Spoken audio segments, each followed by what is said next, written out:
Mystic vibration numerology. అమ్మాయిల పేర్లలో 3 అక్షరాలు ఉండొచ్చా? క్వశ్చన్ ఇక్కడ ఏమిటి అంటే అండి, 3 అక్షరాలు ఉండొచ్చా?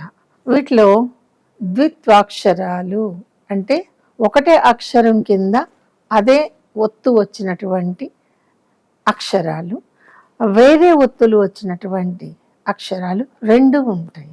మరి తెలుగులో 3 అక్షరాలు వచ్చినప్పుడు అది ఇంగ్లీష్లో మారిపోతుంది కదండి. తెలుగులో మనము మహా అయితే నామకరణానికి వాడతాం. నెక్స్ట్, ప్రతి ఒక్క చోట మీ బర్త్ సర్టిఫికేట్లో, మీ ఆధార్లో, పాన్ కార్డ్లో, అరెల్స్ పాస్పోర్ట్, వీసా ఎవ్రీవేర్ ఇంగ్లీష్లోనే ఉంటుంది. మీకు ఎక్కడా తెలుగులో పడదు. అటువంటప్పుడు తెలుగులో 3 అక్షరాలు ఉన్నాయి అని అమ్మాయి పేరుని మంచిది కాదు అనుకోవటం. మరి ఇంగ్లీష్కి వచ్చేసరికి అది 5, 7, 9 ఎంతో రావచ్చు. మళ్ళీ అక్షరాలన్నీ చూసి ఇది 7 అక్షరాలు ఉంది కదా, బాగుండదు. ఇది 8 అక్షరాలు వస్తుంది, బాగుండదండి. ఇది 6 పడదు, మా డేట్ ఆఫ్ బర్త్ 9 కదా. ఇవన్నీ ఎందుకు వస్తున్నాయండి?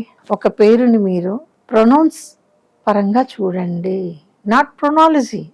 ప్రొనాలజీ ఈజ్ డిఫరెంట్ అండి. అసలు ఒరిజినల్ ప్రొనాలజీ మనకి ఇండియాలో ఎవరికి తెలియదు. ప్రొనౌన్స్ చేయటం అశ్వత్థామ కానీ స్పెల్లింగ్ ఎలా ఉంటుంది, మీరు తెలుగులో రాస్తే ఎలాగుంటుంది.